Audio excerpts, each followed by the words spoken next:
దేశమంతా ఇప్పుడు జై జవాన్ అంటుర్రు. బార్డర్కు పోయి తుపాకులు పట్టుకొని యుద్ధం చేయకపోయినా ప్రతి ఒక్కరు ఏదో ఒక రకంగా మన జవాన్లకు అండగా ఉంటామని చెప్తుర్రు.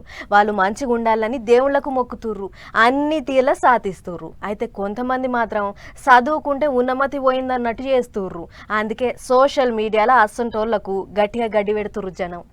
ఎతోనికి ఎత అయితే కథోనికి కథ అయినట్టు ఓ దిక్కుగా పాకిస్తాన్ వాళ్ళు చేస్తున్న చిడగత్తేశం చూసి దేశమంతా పబ్లిక్ కుత కుత ఉడికిపోతున్నారు. మళ్ళా మన దేశం జోలికి రాకుండా వాళ్ళకు గట్టిగా బుద్ధి చెప్పాలి అన్నట్టు కోపానికి వస్తున్నారు. మన ఆర్మీ జవాన్లు కూడా పాకిస్తాన్ వాళ్ళకు సుక్కలు చూపిస్తున్నారు. ఇక గిసోంటి ఆలల్లా హిందీ సినిమాలు తీసేటోళ్ళు ఓ ఇగురం తప్పిన పని చేసిండ్రు. ఆపరేషన్ సింధూర్ అని ఓ సినిమా చేస్తానమని పోస్టర్ విడుదల చేసిండ్రు. డైరెక్టర్ ఉత్తమ్ మహేశ్వర్ అట గాయననే సినిమా తీస్తున్నాడట.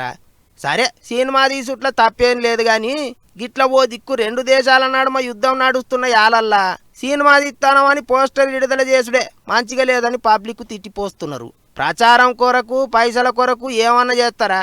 ఇప్పుడు ఏం నడుస్తున్నది, మీరేం చేస్తాన్రు అని ఇంటర్నెట్లో పబ్లిక్ మాటలతోనే సూదులు పొడుస్తాన్రు.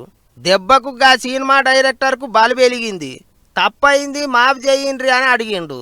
మన జవాన్లు చేస్తున్న పోరాటాన్ని గొప్పగా చూపియాలనని మంచి దేశభక్తి సినిమా తీయాలని చూస్తానం గాని ఎవలను బాధ పెట్టనికే కాదు అన్నట్టు సోషల్ మీడియాలో కామెంట్ రాసిండు. అంతేకాదు యాళ్ళగాని యాలల్లో పోస్టర్ విడుదల చేసినందుకు క్షమాపణ చెప్పిండు. ఇగిదిట్లుంటే ఆపరేషన్ సింధూర్ అనే పేరు కోసం సినిమాలు తీసేటోళ్ళు మస్తు పోటీ పడుతున్నారట. ఎన్ని పైసలైనా మాయే ఆ పేరును రిజిస్టర్ చేసుకోనికే మస్తు మంది పోటీ పడ్డారట. కానీ ఓ దిక్కు దేశాల నడమ లడాయి నడుస్తుంటే సాందుల సాడేమియా లెక్క నడమకి సినిమా వాళ్ళ కథ ఏంది, యాలపాల లేదా అని కోపానికి వస్తుండ్రు పబ్లిక్.